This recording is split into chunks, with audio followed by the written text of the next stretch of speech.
it's Miriam. Happy end of the year. Happy end of the decade. As you can probably tell by my haggard appearance, I am quite ready for it to be over with. So I have been very much enjoying all of y'all's end of the year content, the usual top 10 worst and best books of the year, most disappointing, all of those, etc. But for a variety of reasons, I did not feel that that was the route that I wanted to take for my own end of the year wrap-up video. So not only was 2019 my first full year back in the book community, but it was also my first almost full year on BookTube. My BookTube channel anniversary is in February, and that is so wild. I'm shook. I've really spent this whole entire year of 2019 catching up on the last few years that I've missed in the book community, and I feel like I really subconsciously focused on all of the popular books, all of the hyped books, all of the new releases, and catching up on series that people have loved for a couple of years. So I just felt like I didn't really want to make those separate videos of my favorite books and least favorite, because I just felt like I would kind of be rehashing things that people have already said and have been saying for the last couple of years. I wouldn't really be saying anything new, and also mostly because I really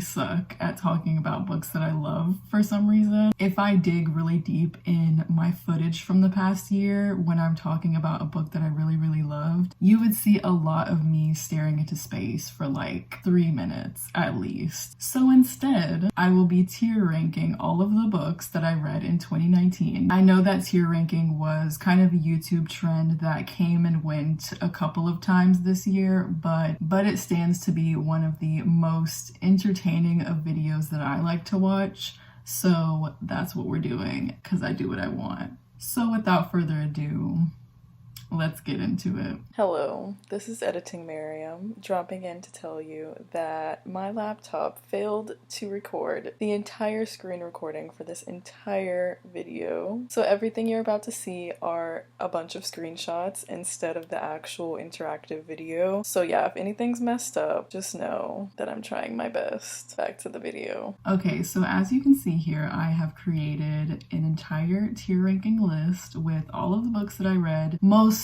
of the books that I read this year over here. So the tiers that I have created for today's tier ranking are Changed My Life at the top of the list, followed by Enjoyable / Entertaining, and those are two very different things, but we will be getting into that later, followed by Good, just good, very middle of the road, followed by Forgettable, !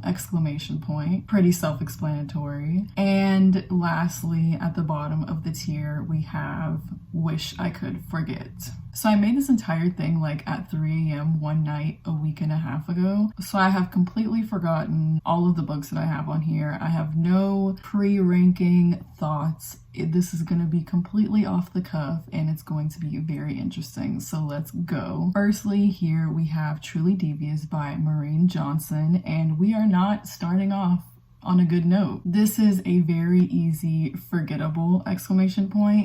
Because I just literally don't even remember what was going on. I know it's a mystery. There was like a murder mystery going on, but it was just all very anticlimactic and not very focused on the actual mystery. So that sucks. Yeah, just completely forgettable. It really didn't live up to expectations that I kind of had, because I heard really good things about it, but unfortunately it wasn't that for me. So it was just forgettable. Next, we have A Very Large Expanse of Sea by Tahara Mafi, and this is just gonna be very middle of the road for me, just good. It had a lot of very good commentary on what it's like to live as a Muslim woman who wears a hijab in a post 9/11 world.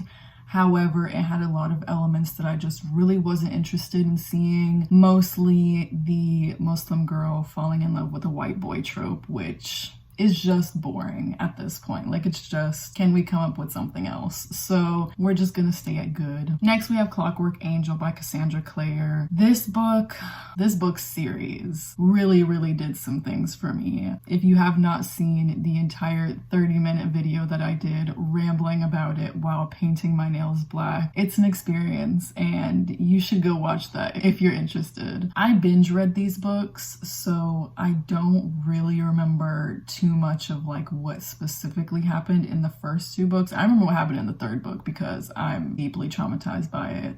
I'm just gonna go with enjoyable, entertaining, because I don't think this one quite changed my life, but maybe one of the others did. Daisy Jones and the Six by Taylor Jenkins Reid. Definitely enjoyable / entertaining. This was a complete surprise to me. I did not expect to love a book about white people in the 70s so much, but I did. And I'm really glad that I read this right after The Seven Husbands of Evelyn Hugo, because if I didn't, I don't think I would have ever picked it up. And I'm just very glad that I did end up picking it up. Harry Potter and the Chamber of Secrets by J.K. Rowling. Did I just say Rowling? I usually say Rowling. Anyways, whichever one.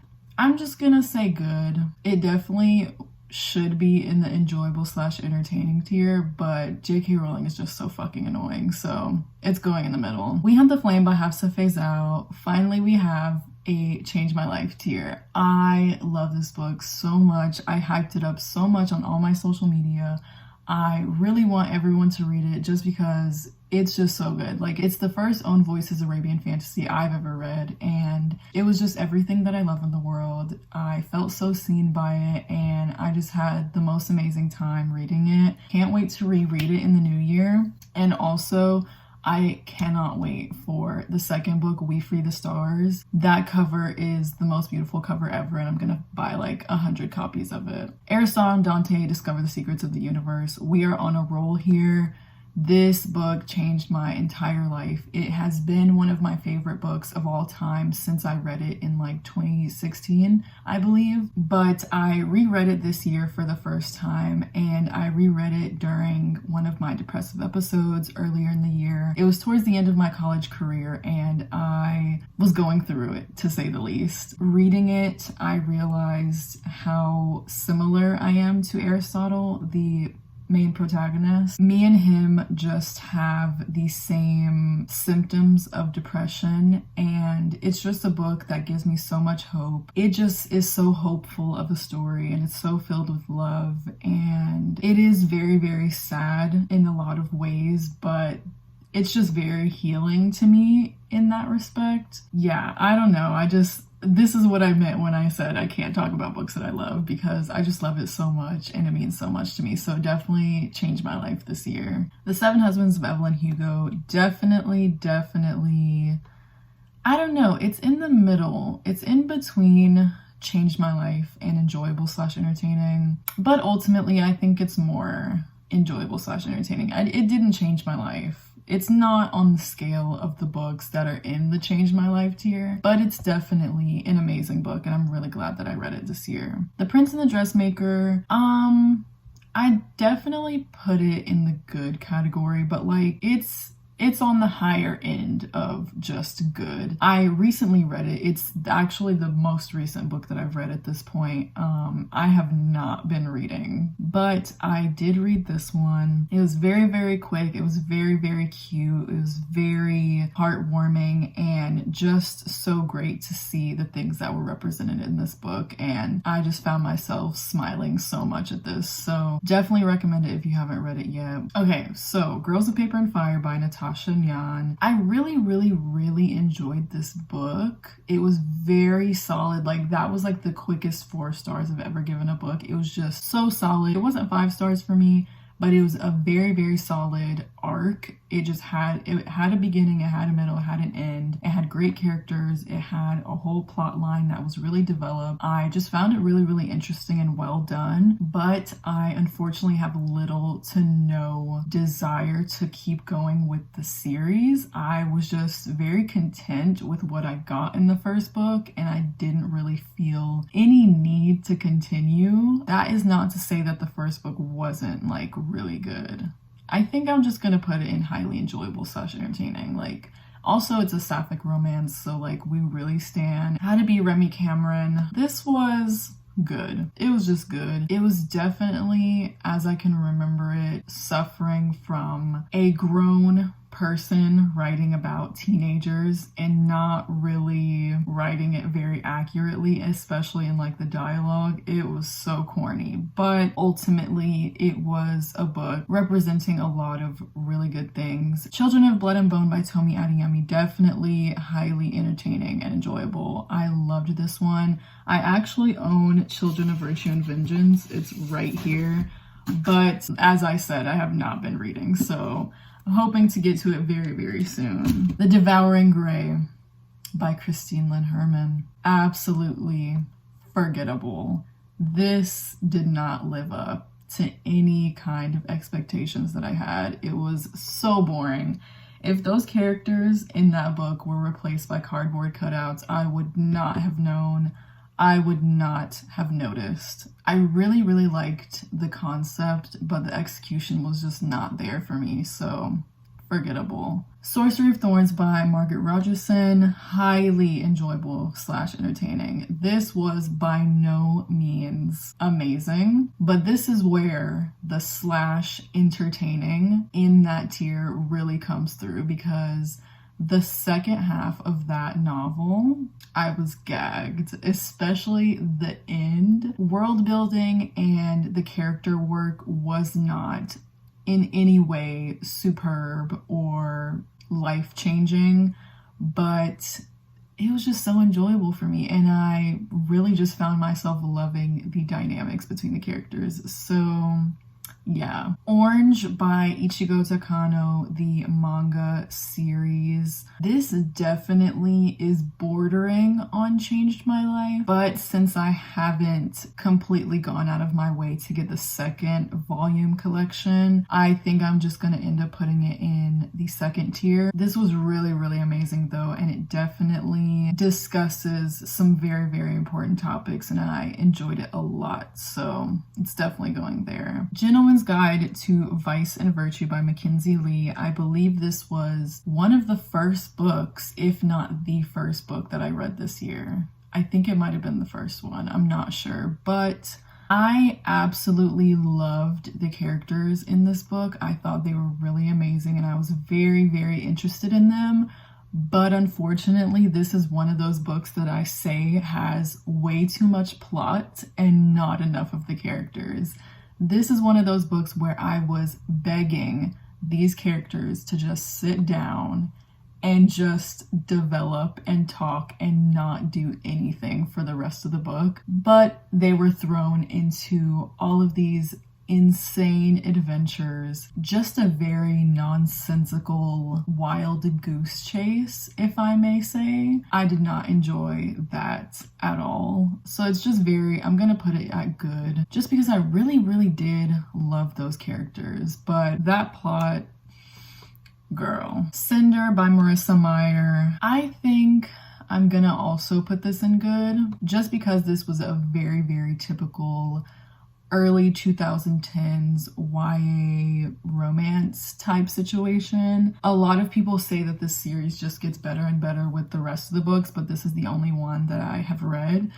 However, I do have plans to continue, especially when those new covers come out. I believe like the new paperback editions are coming out early in 2020, and I'm definitely going to buy that box set and continue with the series, because it was a very, very cute sci-fi series. It had very interesting characters, and I was interested, but this book in particular was just very middle of the road for me. Laura Dean Keeps Breaking Up With Me. This was really good. I actually really, really liked it. I love the art style, but I think I'm just gonna put it at good, because yeah. What If It's Us by Becky Albertalli and Adam Silvera. Very, very forgettable. That was one of the first books that I read in 2019 as well, and it was actually the first audiobook that I ever listened to.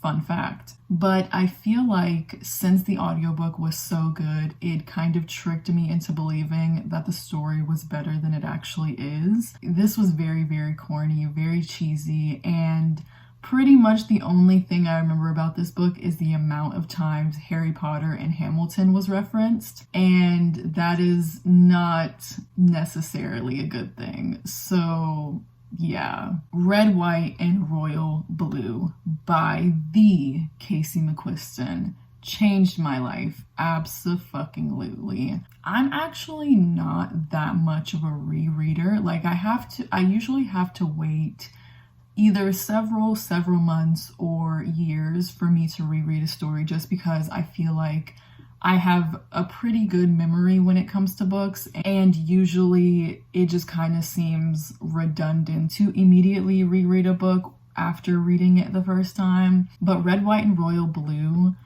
I just had to pick it right back up almost immediately after finishing, because it just had that impact on me. Like, it was just so enjoyable. I just felt so seen by this book in so many ways, as a millennial, as a brown person living in Texas, as a bisexual person. Like, we were living. The Cruel Prince by Holly Black. Absolutely so highly enjoyable / entertaining. When I first read this book, I wasn't in love with it, but I definitely saw the potential with where I could be in love with it. And upon rereading it a second time right before Queen of Nothing came out, I felt so different from when I first read it. I just had the best time rereading it, and I noticed things I didn't notice the first time, and I just overall had a way better time the second time around. So it's just so good. I love it so much. Harry Potter and the Sorcerer's Stone, good. Bye. Clockwork Princess by Cassandra Clare. I don't have anything to say other than that. I almost threw up because of how hard I was crying by the end of this book. That is all I'll say in explanation of putting this book at the top of the tier. The Unhoneymooners by Christina Lauren. This, good. I really enjoyed this book. I had a great time reading it. It was making me so happy until they got back from the vacation in Hawaii. The book really sailed downhill. Like, looking back on it, that part of the book really did bring my enjoyment of the book as a whole down so much. But the rest of the book, like the first 75%, is so good. So yeah, it's just gonna be in the middle. Six of Crows by Leigh Bardugo. We already know, we don't even need to discuss. Let's just go look for Crooked Kingdom. Crooked Kingdom, yeah. That's happening. I believe I've privated the videos where I talked about both Six of Crows and Crooked Kingdom. I honestly, at this point, just take my word for it. This is my favorite book series on this planet. I really don't have the words for it right now. I'm not even gonna try, but I am planning on rereading it. I will do a video on them once I reread them. Hopefully, I will be able to put something into words for how much these books mean to me. But until then, just know that they changed my life very much this year. Clockwork Prince by Cassandra Clare, going in the highly enjoyable, entertaining tier. I loved these two books so much, but Clockwork Princess really hit differently. Raven by Cami Garcia. This graphic novel was good, but I remember the art style more than I remember the actual story. So unfortunately, this is gonna be forgettable for me. Serpent and Dove by Shelby Mahurin. This is really the reason that I put / entertaining in the second tier. This book was a damn mess, and I haven't talked about it yet because I haven't done a wrap up in like 8 months or something. But this was really, you know, in TV shows when people are watching like some drama go down in front of them and they're like, wow, this is better than cable. That's how I felt while reading this book. It was by no means classical literature, but it was so entertaining. Like, that is the word to describe this book. Like, so many things didn't even make sense. but it was so fun.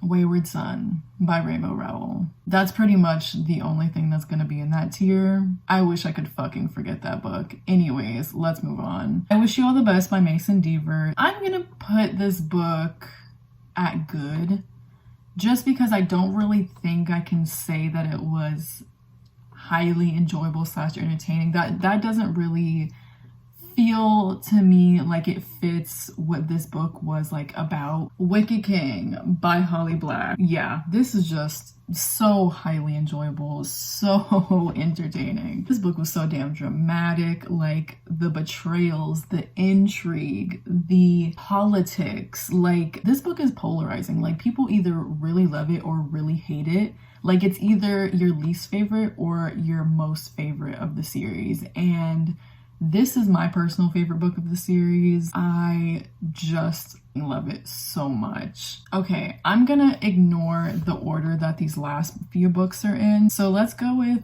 An Enchantment of Ravens. Definitely in this category. I really loved this book. I definitely liked it better than Sorcery of Thorns, but in a different way. I gave this book 5 stars just because it was just so true to itself. Like, it didn't try to be anything crazy. It wasn't an epic fantasy. It was like a 300-page cute fairy tale adventure, and that's what it was. Like, it succeeded in that, and it was just so fun. Queen of Nothing by Holly Black. This book changed my life. I'm not gonna lie to you. This was the perfect ending for me. This was the perfect last book, and it's 300 pages long, and Holly Black didn't waste a fucking second. She told the story that she wanted to tell. She wrapped up everything that needed to be wrapped up, and this was just so good, and it was so enjoyable. This was only like a month ago, but I have such good memories attached to it, and I love the vlog that I did for it. That's like one of my favorite videos that I've ever done randomly. I'm putting it at the top. Deal with it. So the last books that I have here are the An Ember in the Ashes series by Sabaa Tahir, and these are the most recent books that I have read. So An Ember in the Ashes, the first book in the series, absolutely changed my life. I'm not going to go into too much detail because I am going to be talking very much in detail about my feelings on these in the future wrap-up that I keep referencing. This book was so amazing. It's only like 450 pages long, but the pure action and adventure and character development that Sabaa somehow piles into one single book is unprecedented. And to be honest, this series is so underrated, criminally underrated in the book community. I will get into that in a future video, but just know that the first book in the series really changed my life. The second book, A Torch Against the Night, definitely going in the second tier. Highly enjoyable, highly entertaining. I still rated this book 5 stars just as I did the first one. Sabaa really went buck wild with this series and with these 2 books, but Torch itself is not necessarily in the change my life category. It's close, but just not there. A Reaper at the Gates, it's still going in highly enjoyable / entertaining, but it just wasn't. I did not necessarily enjoy that book as much as I enjoyed the first one and the second one. So that was the last book.